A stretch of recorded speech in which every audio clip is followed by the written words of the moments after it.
खबरों के सिलसिले को आगे बढ़ाते हैं और अब शामिल करते हैं अली ज़मान अवान की ये रिपोर्ट। कराची जिला मलीर के इलाके भैंस कॉलोनी में डकैतियों का सिलसिला खतरनाक हद तक तेज हो गया, जिसके बाद शहरी शदीद खौफ और गुस्से में मुब्तला हैं। थाना सुखन की हदूद में जराइम पेशा नासिर इस कदर बेलगाम दिखाई देते हैं कि गोया उन्हें किसी का खौफ ही नहीं। शहरियों को असलहे के जोर पर लूटा जा रहा है और अवाम खुद को गैर महफूज महसूस कर रहे हैं।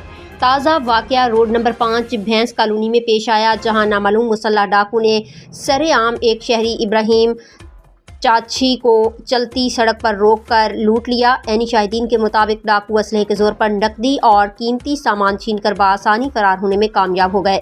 इलाका मकीनों का कहना है कि भैंस कॉलोनी में डकैती की वारदातें अब मामूल बनती जा रही हैं, मगर पुलिस की जानिब से मौसर कार्रवाई नजर नहीं आ रही। शहरियों ने SHO सुखन और आला पुलिस हुकाम से मुतालबा किया है कि फौरी तौर पर इलाके में पुलिस गश्त को बढ़ाया जाए और जराइम पेशा नासिर के खिलाफ सख्त कार्रवाई की जाए ताकि अवाम को तहफ़्फ़ुज़ फराहम किया जा सके। मकामी अफराद का कहना है कि अगर फौरी इक़दामात ना किए गए तो हालात मज़ीद ख़राब हो सकते हैं और मजबूरन अवाम सड़कों पर निकल कर एहतजाज करने पर मजबूर होंगे। अब देखना यह है कि थाना सुखन पुलिस और मुतल्लिका अफसरान इस बढ़ते हुए जराइम का नोटिस लेते हैं या नहीं।